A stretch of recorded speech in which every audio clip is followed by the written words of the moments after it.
Hay un tema que preocupa sobremanera, que es el tema de la sífilis, ¿no? Que tiene que ver con, esperen que quiero decir bien cómo es el tema, porque acá la producción no me pone, que tiene que ver Hay un crecimiento exponencial en el nivel de en el casos nivel de sífilis, sí. exacto. Y entonces vamos a ver un poco de qué se trata todo esto. Ujú. La tengo, corresponde a adolescentes, dice, y el 76% de los casos se concentra en personas de 15 a 30 años. La tengo a la doctora Clarisa Aguirre, médica infectóloga del Hospital Juan Pablo y docente de pediatría. Su matrícula es la 3492, la tengo en línea. Hola doctora, ¿cómo está usted? Gracias por atendernos. Buenos días, ¿cómo le va? Hola María Mercedes, ¿todo bien? Muy bien, gracias a ustedes por llamar y por concientizar un poco a tu audiencia sobre este problema que tenemos en Ahora, relación al aumento de los casos de sífilis. contame un poquito. El 76% de los casos se concentra en personas de 15 a 30 años. Esto es preocupante. Decime cuál sería la razón por este crecimiento tan alto en sífilis en Corrientes. Sí, en realidad lo que está pasando es que es la población sexualmente activa cuando recién inician las relaciones Sí. y entonces los cuidados son menos, ¿viste? Entonces tenemos ese problema porque como sabemos la sífilis, para repasar un poquito, Sí. es una enfermedad de transmisión sexual. Es la más vieja que conocemos, fíjate, desde el siglo XV ya existe Sí, claro. esta enfermedad y lamentablemente sigue existiendo y nosotros en este momento, digo nosotros, me refiero al sistema de salud, ya lo consideramos una endemia, ¿viste? Porque es algo que hace tanto tiempo que no lo podemos erradicar. Y pasa justamente que afecta a esta edad, es por eso, porque el inicio de las relaciones sexuales y los chicos no se cuidan con las medidas de protección como el preservativo, Claro. que es fundamental para evitar este tipo de infección. Ajá. Por ahí uno se asusta un poco cuando le dice el SIDA o el HIV, digamos, en eso tienen un poco más de conciencia, pero cuando habla de enfermedad de transmisión tipo la sífilis no tienen tanta conciencia de gravedad. Y sí sabemos que esta enfermedad a largo plazo puede generar muchísimas complicaciones, incluso puede producir infertilidad y en las mamás, nosotros yo hago pediatría, vemos la sífilis congénita, puede afectar a los bebés y nacer bebés con muchas, con mucho compromiso que puede ser neurológico, en los huesitos, en los ojitos. Entonces, la sífilis congénita también existe, que es cuando se le transmite la mamá en el embarazo al recién nacido o al bebé que está en la panza, en el vientre. Lo primero que hay que ver es que los jóvenes no usan preservativos, Exactamente, aún es la forma teniendo de... la gratuidad de poder adquirir el preservativo, no lo usan. Es Pero así. la pregunta que le hago es la siguiente. Cuando vos te contagias de sífilis, ¿quién es el portador? ¿Es el hombre? ¿Contagia a la mujer? Contame un poquitito cómo sería y cuáles serían los síntomas a tener en cuenta. Y bueno, ahí tenemos para clasificar diferentes tipos, ¿viste? Nosotros tenemos la sífilis primaria, en donde aparece una lesión que puede ser en los genitales, o puede no estar, la mayoría son asintomáticas, porque eso uno habla de portador, pero en realidad no es que portador, las dos personas lo padecen, o sea, la pareja lo padece. Entonces, a veces podemos no tener síntomas y contagiar, ¿viste? Cuando tenés síntomas... Si tiene síntomas, los síntomas, ¿cuáles son?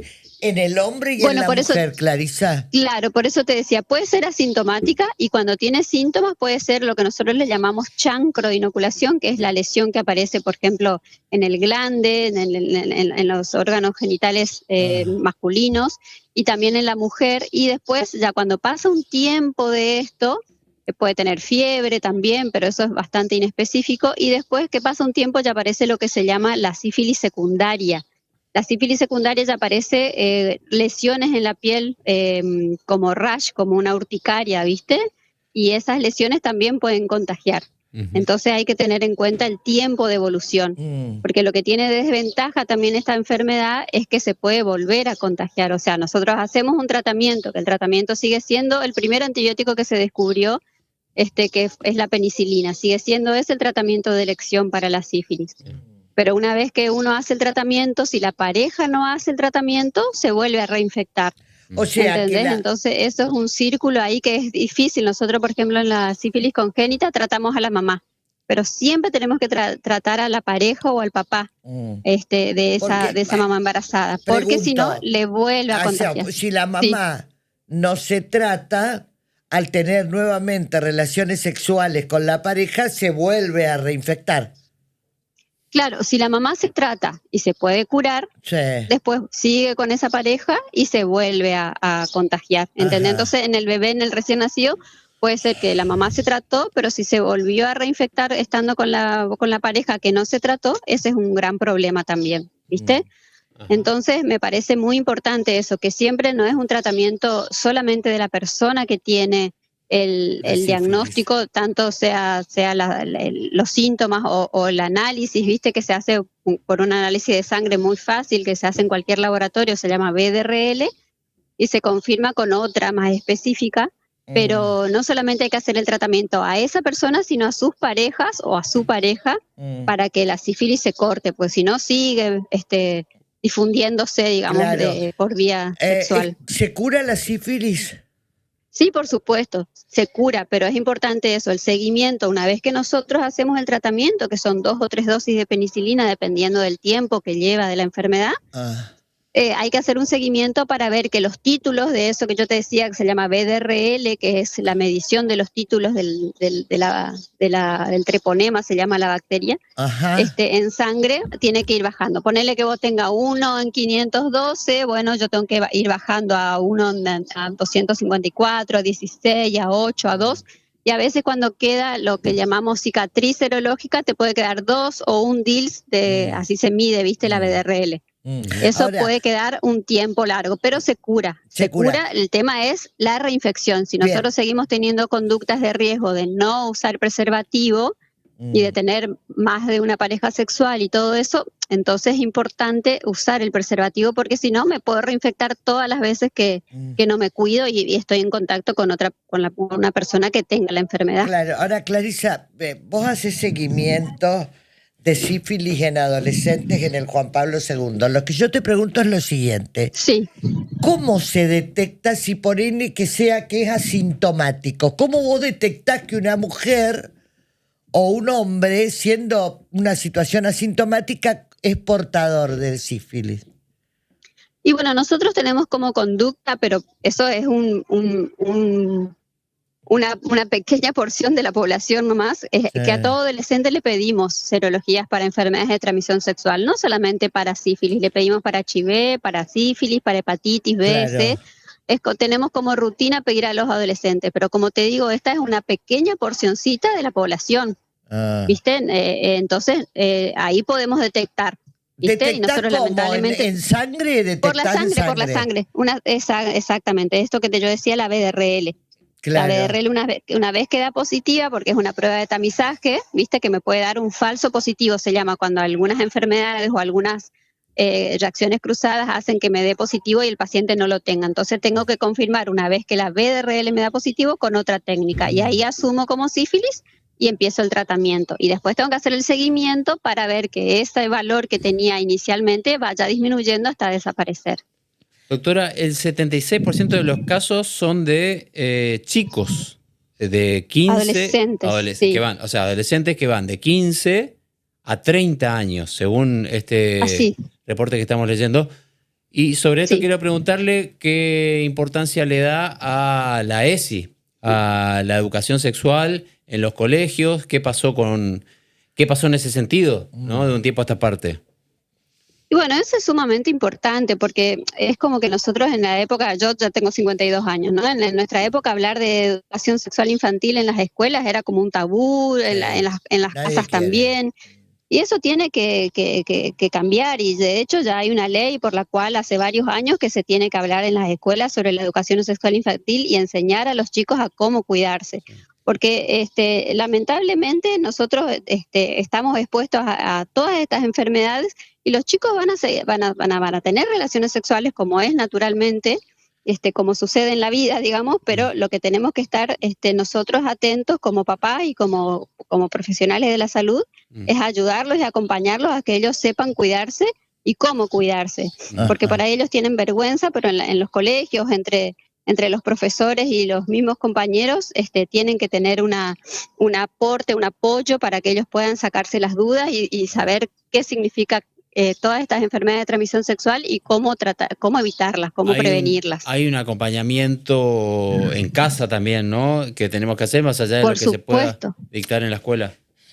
Clarisa, buen día, Melanie te saluda. Vos sabés que hablábamos también, estamos en una etapa donde el sexo casual abunda, digamos, más que siempre estuvo presente, pero hoy día hay muchos solteros, los jóvenes que disfrutan de su vida sexual activa, pero está también esta parte donde sigue siendo tabú concientizarse sobre el cuidado, está por ahí el uso de preservativo, pero sigue siendo tabú por ahí hablarlo en casa, porque existe también, y leí que en este informe, de personas que tienen sífilis y que no le hablan o le cuentan a su pareja sexual, digamos. Y eso también es una irresponsabilidad. No, pero aparte del informe, acá dice que en los grupos de 20 a 24 y de 25 a 29 es la tasa considerablemente mayor en la Argentina también, Clarisa, porque eso es una falta total de toma de conciencia, porque estamos hablando ya de personas adultas, ¿no? Sí, yo realmente opinar sobre la cantidad de parejas sexuales, eso ya no me compete, me parece que por ahí no tiene tampoco tanto sentido. Lo que sí es importante es que esas parejas o esas personas que toman esa decisión de tener varias o múltiples parejas o el sexo casual, como decías vos, sepan cómo cuidarse, porque esto también es como las vacunas, no es solamente que me cuido por mí, me cuido también para los demás, para no contagiar a los demás esta enfermedad que puede ser grave realmente, o sea, la mayoría uno lo detecta, se hace el tratamiento, se puede curar, pero si no se detecta puede pasar una sífilis terciaria y tener mayores complicaciones, entonces hay que ser solidario, como yo me vacuno no solamente para no contagiarme yo o para no enfermarme yo, también uso preservativo no solamente para no quedar embarazada en el caso de las chicas, pero sobre todo, y eso hay que hacer mucho hincapié, es para no contagiarme este tipo de enfermedades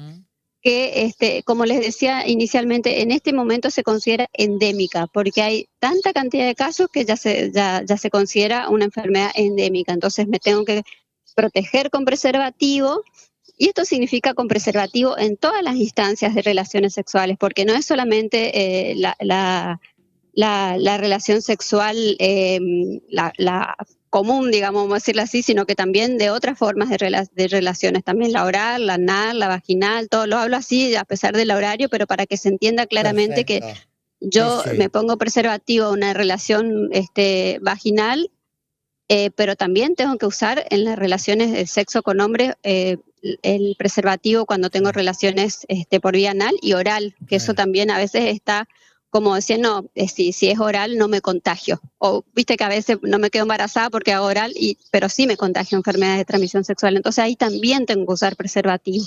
Claro. Ahora, te está escuchando una mamá de un adolescente, 13, 14, 15 años. ¿Tiene alguna forma de detectar, de darse cuenta que está con algún tema, tanto la hija como el hijo? Mira, como decíamos inicialmente, casi la mayoría son asintomáticos. Entonces, lo importante es el control con el pediatra, porque a veces los chicos a esa edad ya no dejan que uno les revise sus genitales. Entonces, el control con el pediatra o con el ginecólogo en el caso de las chicas. A veces las chicas empiezan a usar ya, métodos anticonceptivos, entonces hablar de esos temas, y a veces es importante si los chicos no tienen la suficiente confianza o tranquilidad de hablar por ahí con los papás, bueno, que lo hable con el pediatra o con el ginecólogo y que les explique, digamos, cuáles son sus dudas o cuáles son sus lo que le aflige, digamos, como para saber, porque a veces con los papás no se animan a hablarlo. A mí me pasa muchísimo en el consultorio, que los adolescentes hablan conmigo cosas que no hablan con los papás. Seguro. Entonces, obvio.